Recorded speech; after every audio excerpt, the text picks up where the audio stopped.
discuss El Salvador's partnership on using their Supermax prison for Tren de Aragua and MS-13 gang members, and how El Salvador's cooperation with the United States has become a model for others to work with this administration. On April 17th, President Trump will welcome Prime Minister Giorgia Meloni of Italy for an official working visit at the White House as well. The president's thoughts also remain with the families and communities experiencing devastating loss from the severe storms and flooding affected several states across the central U.S. President Trump approved emergency declarations for Arkansas, Kentucky, and Tennessee, allowing FEMA to provide federal assistance like equipment and resources to support state and local emergency response officials who are leading this response on the ground. Last night, the Supreme Court delivered a massive legal victory to the Trump administration and allowed us to continue removing foreign terrorist invaders under the Alien Enemies Act. This was a smackdown to a rogue left-wing, low-level district court judge who have relentlessly tried to stop President Trump from using his core constitutional powers as head of the executive branch and as commander-in-chief. The highest court in the land made it clear that the President of the United States has the power to protect our homeland and forcibly remove foreign terrorists who pose a grave threat to families and communities. Thank you to the Supreme Court for upholding the rule of law and protecting the Constitution. Our message to the monster Tren de Aragua and MS-13 terrorists still hiding illegally inside our country is clear. Deport yourself now, or you will be locked up and sent back to your home country. On another matter, the historic Liberation Day announcement last week by President Trump made it very clear that the era of American economic surrender is over. President Trump is no longer going to allow American workers and companies to be ripped off at the hands of foolish trade practices that shipped away millions of high-paying jobs and hollowed out communities across the country. It's America first, all the way. And despite fear-mongering by the media, the world is clearly responding to President Trump's approach. Just yesterday, President Trump held a bilateral meeting with Israeli Prime Minister Benjamin Netanyahu here at the White House. The Prime Minister pledged to immediately eliminate America's trade deficit with Israel and remove their trade barriers. Israel's proactive approach should serve as a model for the rest of the world. Also yesterday, the President spoke with Japan's Prime Minister, who wants to negotiate as well. The President also spoke to the acting President of South Korea this morning. He has tasked Secretary Bessent and U.S. Trade Representative Jamieson Greer to lead these talks. In total, since the Liberation Day announcement, nearly 70 countries have already reached out to the President to begin a negotiation. Countries are falling over themselves to reform their unfair trade practices and free open their markets to our country. Why? Because these countries greatly respect President Trump in the sheer power of the American market. These countries realize they've gotten filthy rich over the past few decades by imposing substantial tariffs on American-made products and ridiculous non-monetary barriers to block out American industry. The jig is up. Past American presidents sat by and let this happen, but President Trump stood up for our country, and he is saying no more. The president's message has been simple and consistent from the beginning. To countries around the world, bring us your best offers, and he will listen. Deals will only be made if they benefit American workers and address our nation's crippling trade deficits. America does not need other countries as much as other countries need us, and President Trump knows this. He's going to use the leverage of our markets and our country to the advantage of the people he was sworn in to represent. On the other hand, countries like China, who have chosen to retaliate and try to double down on their mistreatment of American workers, are making a mistake. President Trump has a spine of steel, and he will not break, and America will not break under his leadership. He is guided by a firm belief that America must be able to produce essential goods for our own people and export them to the rest of the world. A strong America cannot be solely dependent on foreign countries for our food, medicines, and critical minerals. And America must always maintain a robust defense supply chain. Reprioritizing and strengthening our manufacturing industry are essential national and economic security issues of the utmost importance to President Trump. By focusing on supercharging the onshoring of American manufacturing, the president is already delivering on his promise to usher in an economic golden age for our country. Just look at Friday's jobs report, which smashed expectations for the second straight month. The American economy added 228,000 jobs, nearly 100,000 more jobs than economists predicted, and the fourth highest month for private payroll growth in the past 2 years. There was also a sharp increase in transportation, construction, and warehousing employment. And in just 11 weeks, President Trump has secured more than $1.5 trillion in private sector investment. This is $500 billion more than Joe Biden secured in his entire term. This record-breaking private sector investment will create roughly 350,000 American jobs and counting. If you add up all of the investment pledges from foreign governments, President Trump has secured an incredible $5 trillion in total investments already. In the months ahead, President Trump's pro-growth economic agenda will be fully realized. The largest deregulatory effort in American history is underway. Unnecessary, burdensome, costly red tape is being eliminated by this entire federal government every day, driving down costs and massively boosting small businesses. So far, President Trump's deregulation effort has already saved Americans more than $180 billion, equivalent to $2,100 per family of four. The president's drill baby drill energy agenda, which he will discuss later this evening in the East Room, is capitalizing on the abundance of natural resources under our feet to generate more affordable electricity, cheap gas, and quality new jobs. All of this will combine to end the Biden-imposed cost of living crisis that's absolutely crushed American families. Under President Trump, the American energy industry will lead the globe over the next century, delivering lower prices and significantly strengthening our country's economic position. At the president's direction, Republicans in Congress are working quickly to pass one big, beautiful bill, which will also include the largest tax cut in American history. As President Trump has said, the House must pass this budget resolution quickly. Here in our new media seat today, we have Jasmine Wright, the White House reporter for Notice. Notice is a nonprofit and nonpartisan news site which launched in early 2024. They've gained millions of readers across the country since. The newsroom's goal is both to inform readers and train the next generation of politics and policy journalists. They also partner with state newsrooms to give local communities more knowledge of what their representatives are doing in Washington, D.C. With that, please kick us off, Jasmine. Thanks so much, Caroline. A couple questions for you. The first one being, can you explain the White House's evolution from this is not a negotiation on tariffs to countries should pitch us and start negotiations on tariffs? As the president said yesterday, Jasmine, both things can be true at the same time. And it is a non-negotiable position that the United States has faced a national security and economic crisis because of the unfair trade practices by countries around the world. As for the president, I have maintained this position. The entire administration has always said that President Trump is willing to pick up the phone and talk. And the president met with his trade team this morning, and he directed them to have tailor-made trade deals with each and every country that calls up this administration to strike a deal and listen. And each and every one of these trade deals should be tailored and unique based on that country's markets, based on that country's exports, the imports here in the United States of America. What makes the most sense for the American worker and for our industry? The president is focused on putting America first. So was the evolution not factored in or determined by kind of the tumult in the stock market? Was that not a part of the consideration to start making these negotiations and deals? Again, I would reject that there was an evolution. On day one, we had said that the president will always pick up the phone for other nations and other companies that call this administration. The president always has a listening ear, and it's a non-negotiable fact that America has faced a national security and economic crisis for many decades, and President Trump is just the first to address this. And then my last question,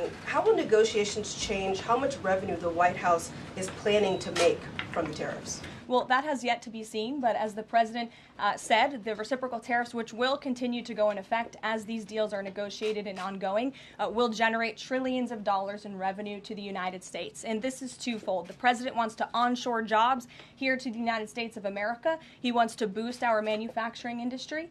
He also wants to tackle these crippling deficits with almost every single country around the world. Jackie. Thanks, Caroline.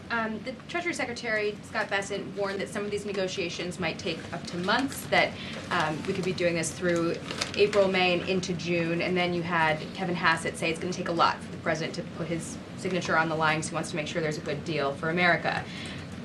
Is the president operating on any sort of a timeline or deadline where he wants this completed by? Well, we always move at Trump speed here at the White House, which is incredibly fast. I know you all know that from covering this White House day to day. The president likes to get things done, but he's very much focused on ensuring that these deals are good for the American worker, they are good for American manufacturing, and again, that they tackle these crippling deficits with these countries. All options are on the table for each country, but again, these are going to be tailor-made deals. They are not going to be off-the-rack deals, as the president has called it, and he has directed his entire trade team to be part of this effort. So that includes Secretary Bessent and our National Economic Director, Kevin Hassett. It also includes Secretary Lutnick, Peter Navarro, the entire trade team, Jamison Greer, who was on the Hill today. Everybody who was involved in this incredible, fair, reciprocal trade agenda will continue to be involved in negotiating these deals. And then yesterday, Goldman Sachs put out a research note. It put the odds of a recession at 45% within the next 12 months, up from 35%. But Peter Navarro guaranteed last night no recession.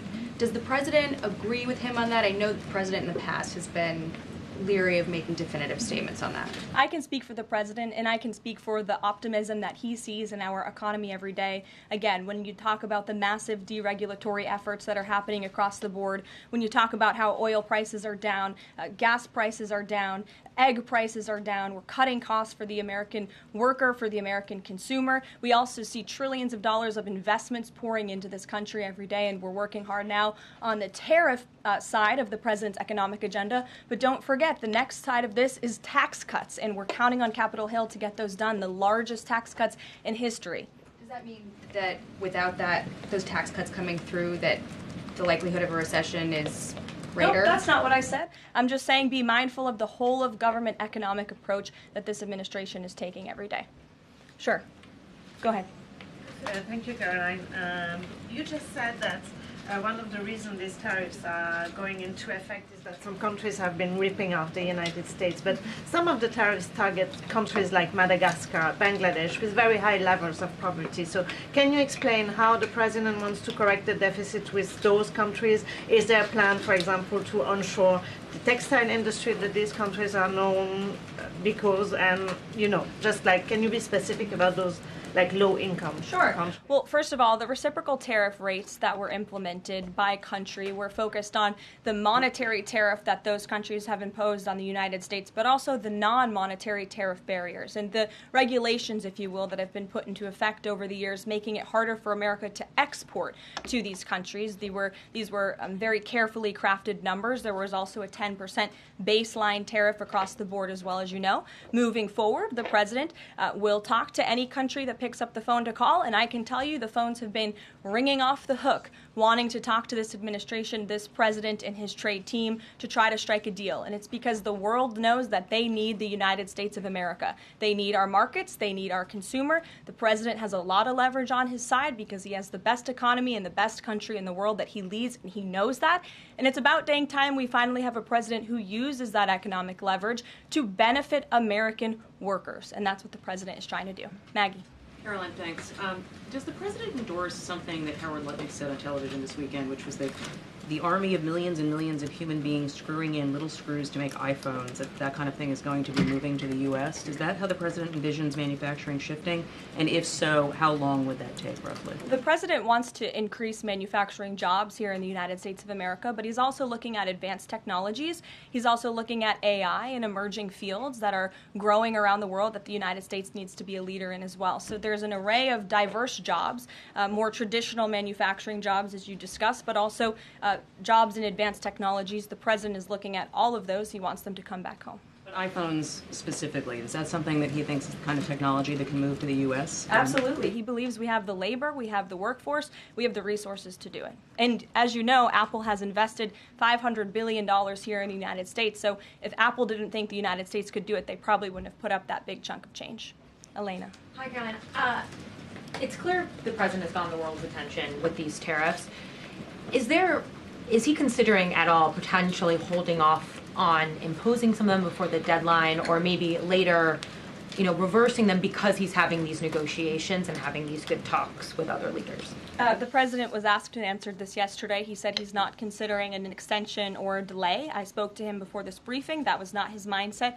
He expects that these tariffs are going to go into effect. And you said something very important, Elena, in your question. You said the president has captivated the attention of the world. Absolutely he has. And it's about time we have a president in the Oval Office who is putting the world on notice and is putting the American people first, and again, is using the leverage of the United States to negotiate good trade deals. Just a quick follow-up. Sure. There's been some public sparring between Elon Musk and the president's trade advisor, Peter Navarro, on some of these tariffs. Musk actually referred to Navarro today as being, quote, dumber than a sack of bricks. Are you at all, or is the administration, the president, all concerned that this is maybe impacting the public's understanding of these tariffs? It might be messing with the message on it? No, look, these are obviously two individuals who have very different views on trade and on tariffs. Boys will be boys, and we will let their public sparring continue. And you guys should all be very grateful that we have the most transparent administration in history. And I think it also speaks to the president's willingness to hear from all sides, that he has people at the highest levels of this government in this White House who have very diverse opinions on very diverse issues, but the president takes all opinions in mind, and then he makes the best decision based on the best interests of the American public. Deanna. Thanks, Caroline. On Truth Social today, Trump was talking about one-stop shopping talks with foreign leaders, bringing leaders to the U.S., to Washington, and talking to them about tariffs, but also other topics. So is that part of his strategy to bring the leaders to Washington and trying to get deals, outside of tariffs on foreign policy issues as well? I think the president, again, is going to have a custom, tailor-made approach to each and every country. And if that means discussions of foreign aid, of our military presence in these countries, how those troops are paid for, come to the table, that could be part of the negotiation in these economic negotiations. But it's the president's economic team who will be leading these. These are tariff and trade negotiations. And yes, they will be one-stop shopping for each and every country. They will be, as the president said again, tailor-made, not off the rack to each and every country based on America's needs. And can you Caroline, confirm? hey, how are you? Thank you so Good. much, Carol from Lynn's LTV. So President Trump has designated Nicaragua as a foreign terrorist organization and deported its members while also moving to restrict Venezuela's oil exports. Is the administration preparing additional military or economic actions against Venezuela and the Maduro regime? And my second question is about Supreme Court Justice Amy Coney Barrett. Is the administration have a comment on her decision to go with the liberals and go actually with the Nicaraguas? This is the same justice that actually sided against January 6th hostages last year. So is the administration have a comment? Are they disappointed in Supreme Court Justice Amy Coney Barrett? To your first question, I don't have any actions to read out in terms of Venezuela. The president has imposed secondary tariffs on the Maduro regime and on Venezuela in the form of oil, which is obviously going to have a crippling effect on the Maduro regime, and that's the intended effect of this administration. As for the justice you mentioned, as for the Supreme Court, we've made our feelings very clear. We believe this was a massive victory. Certainly, we wish this was a 9-0 decision because we firmly believe that the president was well within his constitutional authority, and the Supreme Court made that very clear last night, and they put Judge Boasberg in his place. We called on the Supreme Court to rein in these judges who are acting as judicial activists, not real arbiters of the truth and the law, and that's exactly what we saw the Supreme Court do yesterday. Christian. Thanks, Caroline. Now that the president's reciprocal tariffs are here, going into effect tomorrow, what's the status of the ERS? When will they actually start collecting revenue? And will that be nested under CBP or somewhere else entirely? It's something Secretary Lutnick has taken up, so I defer you to the Department of Commerce, but it's something that he and the president believe quite strongly in, and it's a promise that they intend to keep to the American people. Real quickly, can you explain why the president opted to send Secretary Hegseth to the dignified transfer last week instead of attending himself? Sure. The Secretary Hegseth was there to represent the administration. The president has expressed his condolences to these families, as have I from this podium. Shelby. Thank you. The president's trade representative this morning told senators that the president does not intend on carving out exemptions for products and companies when it comes to tariffs. But would the administration consider changing that stance should bankruptcies begin among U.S. companies who are dependent on China trade? I won't get ahead of the president on any exemptions or his decision on that. I will leave that to him. But again, we're looking at this country by country and based on the needs of the American people and the American workforce. And one more, can you walk us through how this specific tariff plan was decided on and which advisor came up with it? The reciprocal tariff plan? Yes. It was a plan that was discussed by the president's entire trade team over the course of many, many meetings, and the president ultimately decided on which way to go. A few proposals were given to the president. There was debate and discussion, and the president made his decision, and as you've seen very publicly, the entire trade team is on board with this plan and the negotiations that will ensue because of it. Sure. Karoline, on Iran, and given what's going to be happening on Saturday, what exactly is the current administration doing to stop Iran's funding of terrorist aggression worldwide that the previous administration wasn't doing? Well, first of all, when it comes to Saturday, I won't get ahead of the president. He has said there will be direct talks with Iran on Saturday. I won't further any details from this podium for obvious reasons, security reasons. It will, provide an update as we always have. However, when it comes to Iran, the president has reimposed crippling sanctions on the Iranian regime, and he's made it very clear to Iran they have a choice to make. You can strike a deal with the president, you can negotiate, or there will be hell to pay. And as the president said yesterday, if they don't choose to move forward with diplomacy and a deal, which is the direction we do see them headed in, there will be grave consequences to pay. To the back row. Thank you, Caroline. On the president's threat yesterday on social media to increase tariffs against China by an additional 50% in response to their retaliation, has he signed anything in terms of an executive order, any documentation around that?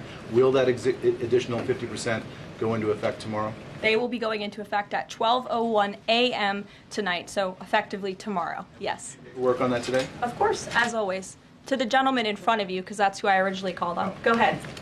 Over the weekend, President Trump said that he would be willing to have U.S. citizens deported to El Salvador with the cooperation of President Bukele. How would that work legally, and how many people would potentially be available for that operation? So the president has discussed this idea quite a few times publicly. He's also discussed it privately. You're referring to the president's idea for American citizens to potentially be deported. These would be heinous, violent criminals who have broken our nation's laws repeatedly, and these are violent, repeat offenders in American streets. The president has said, if it's legal, right?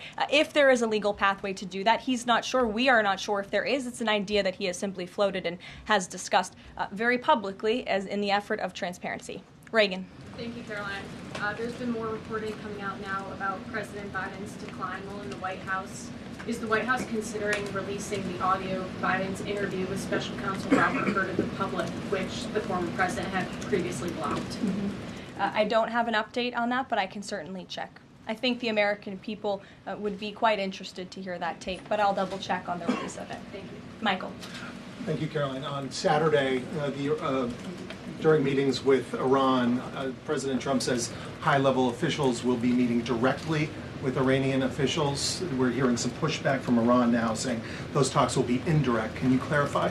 They will be direct talks on Saturday, and I won't get ahead of the president on any further details. Jennifer. Yeah, two things. On the Israel tariffs, can you give us an update on the discussion on relaxing those tariffs? And then I had another question about the Doge team after that. That discussion is ongoing. I don't have any definitive details to iron out for you here. And then the president on Thursday told us that there was an incredible discovery that the Doge team had made. He called it horrible and incredible. Can you reveal that yet? Give us details on what it was about? There has been a discovery. I hate to leave you hanging on a cliff, but I don't want to get ahead of the president on that. But I can confirm there has been a discovery. It's just not quite yet ready for release. Sure. Go ahead. Caroline, thank you. I was calling on the young lady behind you, but I'll come to you after, Ed. All right. Not discriminating here. The president is meeting today with House Republicans. Can you say who is in that meeting and his message to Republicans that are skeptical of the Senate-passed budget framework? Sure. The president will be meeting with Republican lawmakers today here at the White House to talk to them about the framework that the Senate passed. The president was very quick to put out a statement about his support for the reconciliation package that the Senate passed, and he is counting on House Republicans to pass it. The Republicans received an overwhelming mandate from the American public to govern. We have an extraordinary opportunity. There are key promises that the president made to the American people in this bill: tax cuts, securing the border, deregulation, unleashing the might of American energy. These are good things for the American people. The president wants to see this get done, and that's why he's engaging with lawmakers today. Just a quick follow-up on tariffs. Kevin Hassett said today that the administration is prioritizing talks with Japan and South Korea, other trading partners. Are there other countries on that list that you guys can name publicly that you're having serious discussions with? Sure. As you have heard from various administration officials, myself included, there have been nearly 70 countries that have reached out to the administration last time I checked, but again, I hear the phones are ringing off the hook. There are foreign leaders who want to fly to Washington tonight and get on a plane to negotiate with this country, which shows you the leverage that the president is using. It shows you the rest of the world needs the United States of America to do business with. Israel, obviously, yesterday you heard a public statement from Prime Minister Netanyahu. The president has detailed his calls with the leaders of Japan and South Korea. We are going to prioritize our allies and our partners around the world first when it comes to these negotiations, and the trade team will be divvying them up again to make tailor-made trade deals around the world. Ed, go ahead. As promised. Yes, thank you. You mentioned the 70 countries or so.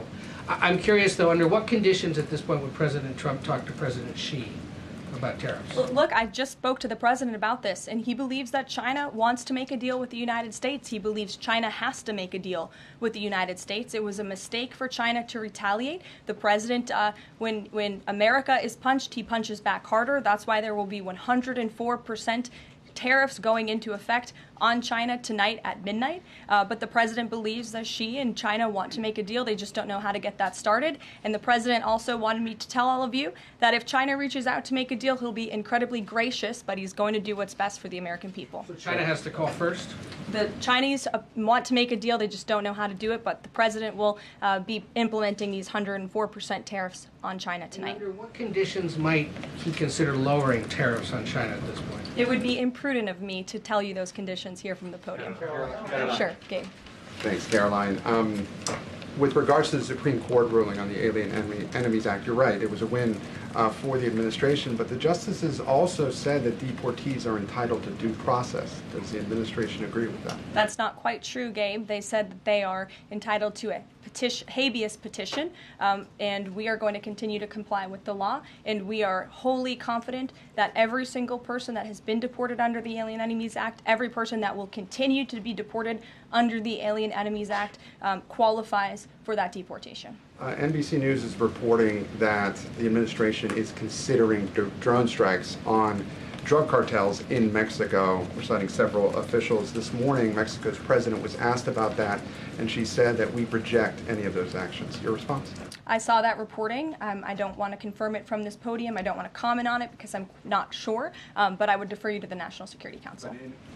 So you haven't confirmed the report, but with Mexico's president saying that she rejects any of that, what would your response be?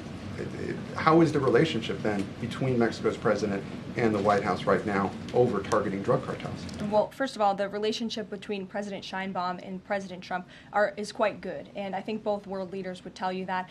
The president has been engaged directly with President Sheinbaum on a number of different topics, particularly when it comes to clamping down on the Mexican drug cartels, on clamping down on illegal immigration, human trafficking, drug trafficking through our southern border. She's taken significant steps towards doing that, but as for that specific report, again, I'm not going to comment. Caroline, sure. Two questions on trade.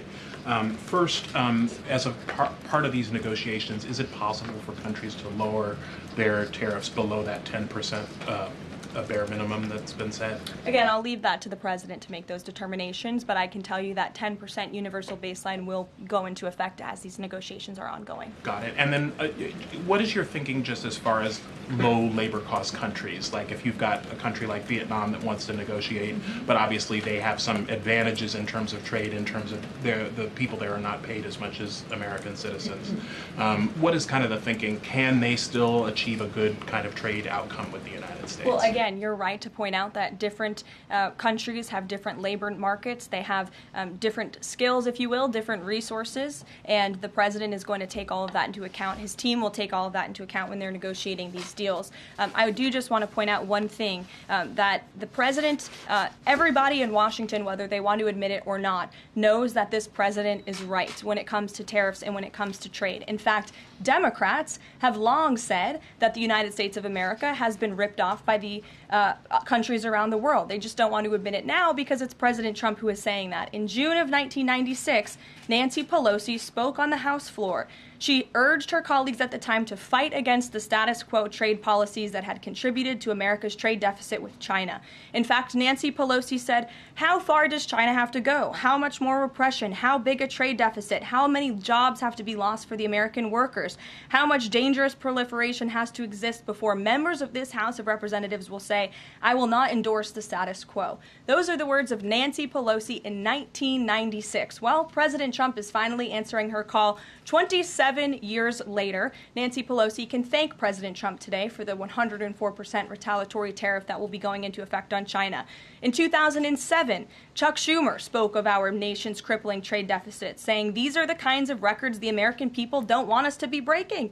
The administration needs to move beyond words, take action now to reverse a trend that threatens our prospects for future economic growth." And Chuck Schumer said that in 2007. Finally, in 2025, President Trump is taking action. Recently defeated Democrat Sherrod Brown said on deficits in 2012 that our deficit then at China had reached an all-time high, and it was on pace to recede last year's record. The trade deficit had cost American workers millions of jobs at the time.